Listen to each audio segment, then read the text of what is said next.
रानो चिड़िया ने कड़ी मेहनत और लगन से अपना एक लकड़ी का घर बना लिया था। मम्मा, आप ये हर साल नया घर क्यों बनाती हो? हम अपने पुराने घर में भी तो रह सकते हैं।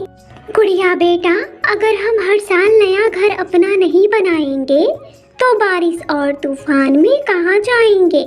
इसीलिए हमें हर साल अपना घर बनाना पड़ता है।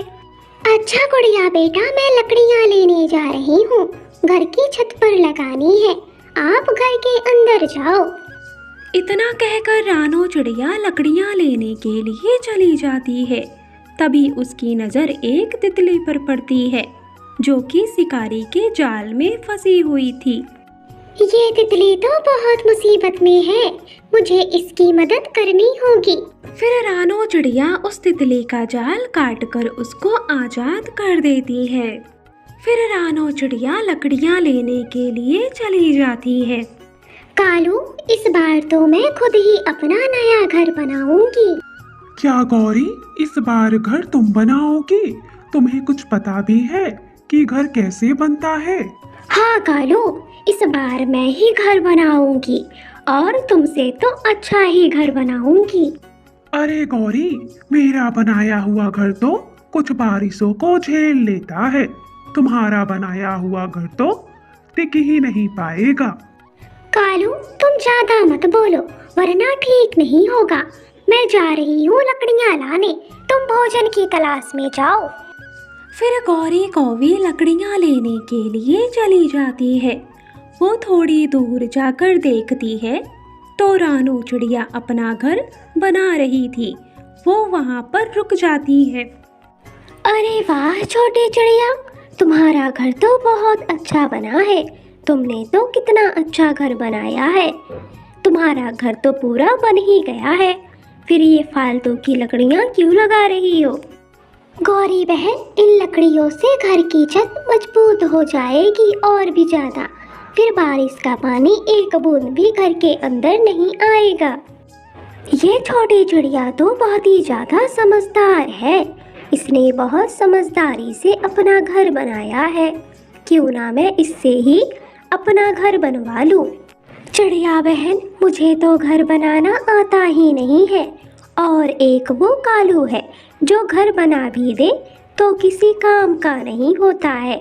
चिड़िया बहन, क्या तुम मेरा घर बना दोगी? प्लीज मना मत करना। ठीक है गौरी, मैं तुम्हारा घर बना दूंगी, बस तुम मजबूत सी लकड़ियाँ इकट्ठी कर लो।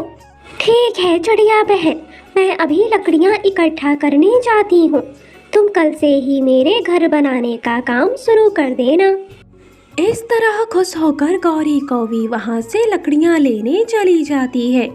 रानो चिड़िया भी अपने काम में लग जाती है। वो जल्दी जल्दी करने लगती है। कल मुझे गौरी का घर भी बनाना है, इसीलिए अपने छत का काम मुझे आज ही पूरा करना होगा। ऐसा कहते हुए रानो चिड़िया अपने घर की छत बना रही थी। तभी अचानक से उसका पैर फिसलता है और वो नीचे गिर जाती है। उसको चोट भी लग जाती है। दूसरी तरफ गौरी कौवी भी लकड़ियाँ लेकर जा रही थी। तभी रास्ते में उसे मिट्ठू और कबूतर मिलते हैं। गौरी, हमने तो अपने घर कब के बना लिए और तुम अब लकड़ियाँ लेकर आ रही हो? अरे मिट्ठू, ये गौरी घर बनाकर क्या करेगी? हर बारिश में तो ये लोग भीगते ही हैं और फिर इधर उधर पक्षियों से मदद मांगते फिरते हैं। कबूतर तू चिंता मत कर, इस बार मेरा घर ऐसा बनेगा कि मेरे घर को देखकर तेरी ये गंदी आंखें बाहर निकल आएंगी। अच्छा, क्या तुम सच कह रही हो गौरी? फिर तो मैं तुम्हारा घर देखने जरूर आऊंगा। लकड़ियाँ लेकर अपने घोंसले में आ जाती है और कालू कौवे को सब बताती है। कालू, अब हमें घर बनाने की कोई चिंता नहीं है, क्योंकि कल से वो छोटी चिड़िया हमारा घर बनाएगी। क्या गौरी, तुम सच कह रही हो?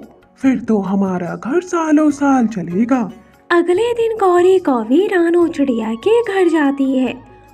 उसको अपने घर बनवाने की जल्दी इतनी थी कि रानो चिड़िया का चोट उसे दिखाई नहीं देता है।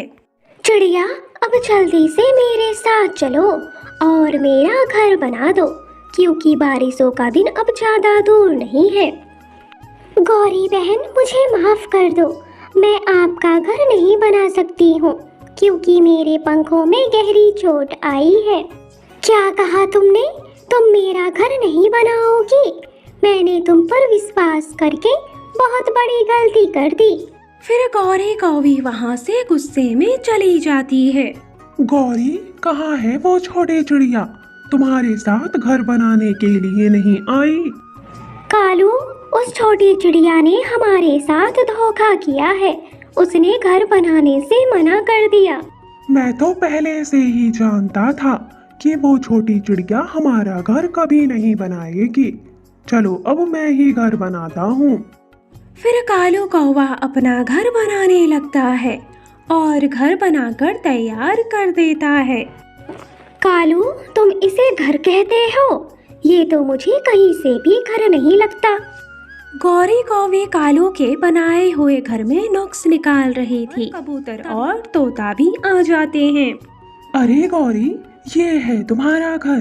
तुम्हारा घर तो देखकर मेरी आंखें खोली की खोली रह गई। ऐसा कहकर कबूतर और तोता हंसने लगते हैं। गौरी कौवी को बहुत गुस्सा आता है। मैं उस छोटी चिड़िया को छोड़ूंगी नहीं। अगर मैं नहीं रह सकती हूँ घर में, तो उसे भी उसके घर में चैन से नहीं रहने दूंगी। अगले दिन से जंगल में बारिश शुरू हो जाती है। बारिश बहुत तेज हो रही थी। चलो कालू, हम चिड़िया के घर को तोड़ आते हैं। बहुत घमंड है ना उसे अपने घर पर। फिर कालू गौरी रानो चिड़िया का घर तोड़ने के लिए चले जाते हैं। वो लोग चिड़िया का घर तोड़ने लगते हैं। जब चिड़िया का घर टूटने वाला होता है तो जल्दी से वहाँ से भाग जाते हैं। फिर रानो चिड़िया का घर टूट जाता है। बड़ी मुश्किल से चिड़िया अपनी बेटी को बचाती है। इतनी मेहनत से मैंने अपना लकड़ियों का घर बनाया था। मेरा घर टूट गया। अब मैं अपनी बेटी को लेकर कहाँ जाऊँ? रानो चिड़िया ऐसे ही उदास हो रही थी।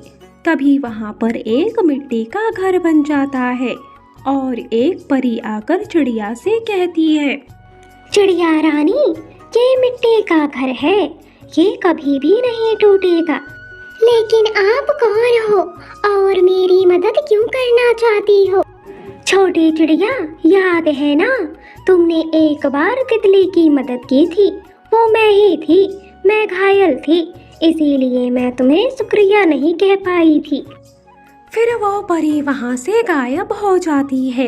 रानो चिड़िया अब अपने मिट्टी के घर में आराम से रहती है। दूसरी तरफ कालू गौरी के घर पर बिजली गिर जाती है और उन लोगों का घर टूट जाता है। वो लोग घायल हो जाते हैं। इस तरह कालू गौरी को उनके किए की सजा मिल जाती है। जंगल में बहुत ही तेज बारिश हो रही थी। अपने घर के अंदर चिड़िया और उसका पति बैठे हुए थे। वो लोग ठंड से कांप रहे थे।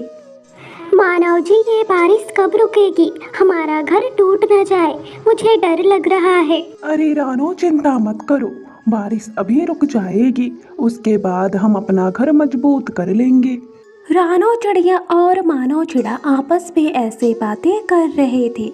तभी उन लोगों का घर टूट जाता है। मानव चिड़े की मौके पर वहीं मौत हो जाती है। रानो चिड़िया अपने पति मानव को उठाती है, लेकिन वो नहीं उठता है क्योंकि वो इस दुनिया से अब जा चुका था। रानो चिड़िया रोती बिलखती है और उस जंगल को छोड़कर चली जाती है। जंगल में बारिश भी रुक जाती है। चिड़िया एक दिन नदी के किनारे बैठी हुई थी। तभी उसे कुछ कागज़ दिखाई देते हैं और उसके दिमाग में एक आइडिया आता है। फिर रानो चिड़िया उन कागज़ों को इकट्ठा करके अपना एक सुंदर सा घर बनाती है।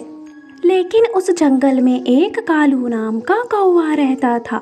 उसको ये बिल्कुल भी बर्दाश्त नहीं हो रहा था कि चिड़िया ने कागज़ का घर बनाया है। वो रानो चिड़िया के पास आता है और कहता है, अरे अरे, इस छोटी सी पिद्दी सी चिड़िया ने कागज का घर बनाया है। ये तो मैं एक झटके में ही तोड़ दूंगा। किसी काम का नहीं है ये कागज का घर, देखने के लिए ही बनाया है। रानो चिड़िया एक बहादुर चिड़िया थी। वो कालू कौवे से डरती नहीं है और कहती है, दुष्ट कौवे, तुम मेरा घर नहीं तोड़ सकते हो। अगर तुमने मेरा घर तोड़ा तो ठीक नहीं होगा। लेकिन कालू कौवा रानो चिड़िया की एक भी बात नहीं मानता है और रानो चिड़िया का घर तोड़ने लगता है। रानो चिड़िया बहुत ही ज़्यादा दुखी हो जाती है और वो रोने लगती है। दुष्ट कालू कौवे, तुमने मेरा घर तोड़ दिया। तभी वहाँ पर आसमान से एक परी आती है और रानो चिड़िया पर दया खाकर कहती है, रानो चिड़िया, तुम बहुत बहादुर हो। मैं तुम्हारी मेहनत से प्रसन्न हूँ।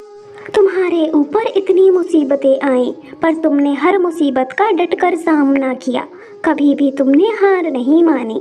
इसीलिए मैं तुम्हारे इस कागज के घर को एकदम लोहे से भी मजबूत बना देती हूँ। ना ही कभी बारिश में गलेगा, ना ही हवा से टूटेगा, ना ही इसको कोई नुकसान पहुँचा पाएगा। फिर वो जादुई परी रानो चिड़िया के कागज घर को लोहे से भी मजबूत कर देती है। रानो चिड़िया का घर अब बहुत मजबूत था। रानो चिड़िया भी बहुत खुश थी। इस तरह रानो चिड़िया खुशी खुशी अपने कागज के घर में रहने लगी।